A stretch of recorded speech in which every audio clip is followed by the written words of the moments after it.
اگر یہ واجب نہ ہوتا تو حضور یہ نہ کہتے تمہاری نماز نہیں ہوئی۔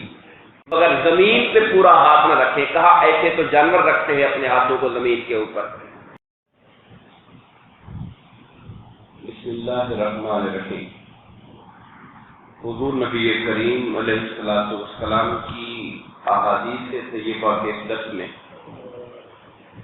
کتاب الصلاۃ کے ذیل میں طریقہ نماز کے حوالے سے احادیث پاک کا ذکر ہے۔ بہت اہم احادیث پاک ہیں جن کا تعلق نماز کے طریقے کے ساتھ ہے۔ حضرت سیدنا ابو ہریرہ رضی اللہ تعالیٰ عنہ سے روایت ہے، آپ فرماتے ہیں کہ ایک آدمی مسجد میں داخل ہوا جبکہ حضور نبی کریم علیہ الصلوۃ والسلام مسجد کے ایک گوشے میں ایک سائیڈ پر حضور بیٹھے ہوئے تھے، نماز ہو چکی تھی۔ اس شخص نے شاید نماز نہیں پڑھی تھی، وہ آیا، اس نے آ کر نماز پڑھی اور نماز پڑھ کر حضور نبی کریم کی خدمت میں حاضر ہو کر اس نے سلام کیا۔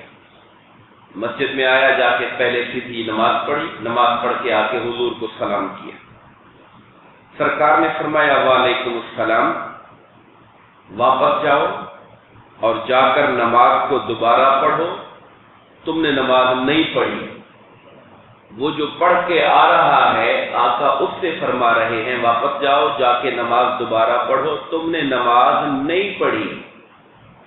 وہ شخص واپس چلا گیا اور اس نے جا کر دوبارہ نماز پڑھی اور دوبارہ نماز پڑھ کے آ کے پھر آ کے حضور کو سلام کیا۔ سرکار نے وعلیکم السلام کہا، فرمایا واپس جاؤ، نماز پڑھو، تم نے نماز نہیں پڑھی۔ تیسری مرتبہ بھی ایسے ہوا۔ جب 3 مرتبہ اس نے ایسے کیا تو وہ آقا کی بارگاہ میں حاضر ہوا، کہنے لگا یا رسول اللہ مجھے نماز کا طریقہ تعلیم فرما دے، آقا مجھے طریقہ ایسے ہی پتا ہے جیسے میں پڑھ رہا ہوں، آپ مجھے بتا دیں میری غلطی کیا ہے، مجھے طریقہ نماز بتا دیجیے۔ تو آقا انعامدار علیہ السلام نے فرمایا جب تو نماز کے لیے کھڑا ہو تو کامل اور تازہ وضو کر، کامل یعنی اچھی طرح وضو کر۔ یہ جو تازہ وضو کرنا ہے یہ مستحب ہے، اگر آپ کا پہلے سے وضو ہے یا پچھلی نماز والا وضو ہے تو اس میں بھی نماز ہو سکتی ہے، تازہ وضو کرنا افضل ہوا کرتا ہے۔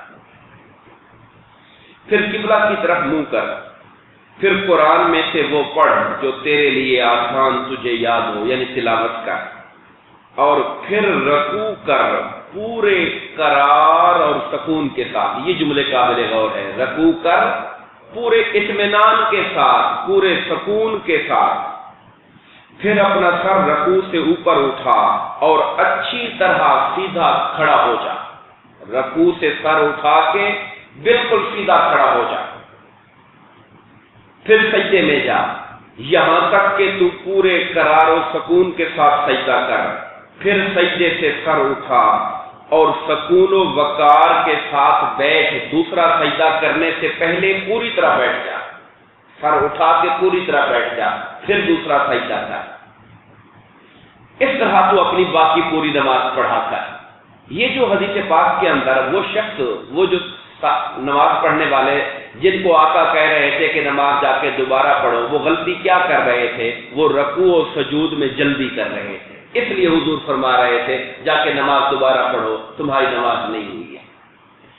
اب آقا کا یہ فرمانا کہ جا کے نماز پھر پڑھو تمہاری نماز نہیں ہوئی، اس کا مطلب یہ ہے کہ یہ اطمینان سے رکوع و سجود کرنا یہ دین کے نماز کے واجبات میں سے ہے۔ اگر یہ واجب نہ ہوتا تو حضور یہ نہ کہتے تمہاری نماز نہیں ہوئی۔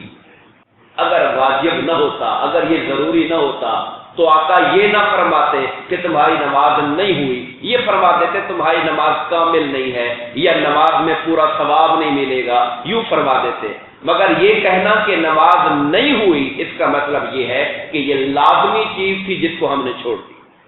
آج کل اگر ہم معاشرے میں دیکھیں تو بہت سے ایسے لوگ ہیں جنہیں اللہ تعالیٰ نماز پڑھنے کی توفیق دیتا ہے، خدا کے در پر حاضر ہوتے ہیں، مگر نماز پڑھنے کے باوجود بھی یہ احتیاط نہیں کرتے کہ رکوع و سجود میں ہم اطمینان کریں، رکوع سے پوری طرح کھڑے نہیں ہوئے اور سجدے میں چلے گئے، ایک سجدے سے پوری طرح اٹھ کر بیٹھے نہیں اور دوسرے سجدے میں چلے گئے، یہ وہ خرابی ہے جو ظاہر ہے نماز پڑھنے کے باوجود بھی ہماری نمازوں کے اندر شامل ہوئی ہے۔ اور سرکار دو عالم صلی اللہ علیہ وسلم نے، جیسا کہ میں نے حدیث پاک آپ کے سامنے رکھی، یہ بخاری و مسلم کی متفق علیہ حدیث ہے، سرکار کے سامنے جب ایسا ہوا تو کہا دوبارہ پڑھو، تمہاری نماز نہیں ہوئی ہے۔ اس سے آپ اندازہ کریں کہ یہ کتنی ضروری بات ہے۔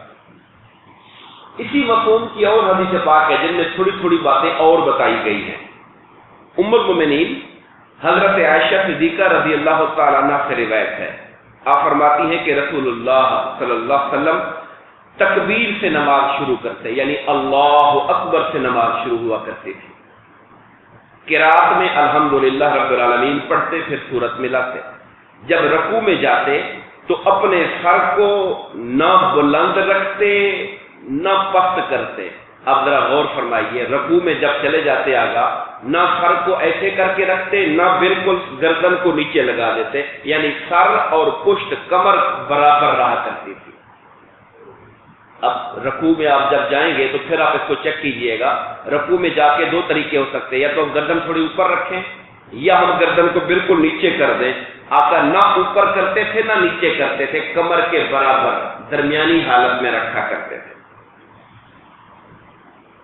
یعنی پشت اور گردن کو برابر رکھتے۔ اور جب آپ رکوع سے سر اٹھاتے تو سجدے میں نہیں جاتے تھے جب تک سیدھے کھڑے نہیں ہو جایا کرتے تھے۔ یہ بات ام المومنین بھی بتا رہی ہے، گھر میں جو حضور کو نماز پڑھتا دکھتی تھی کہ جب آپ رکوع سے کھڑے ہوتے تھے تو سجدے میں نہیں جاتے تھے جب تک کہ سیدھے کھڑے نہیں ہو جاتے تھے، اور جب آپ سجدے سے سر اٹھاتے تھے تو دوبارہ سجدے میں نہیں جاتے تھے جب تک کہ صحیح طور پر بیٹھ نہیں جاتے تھے، اور آپ ہر دو رکعت کے بعد اتحیات پڑھا کرتے تھے۔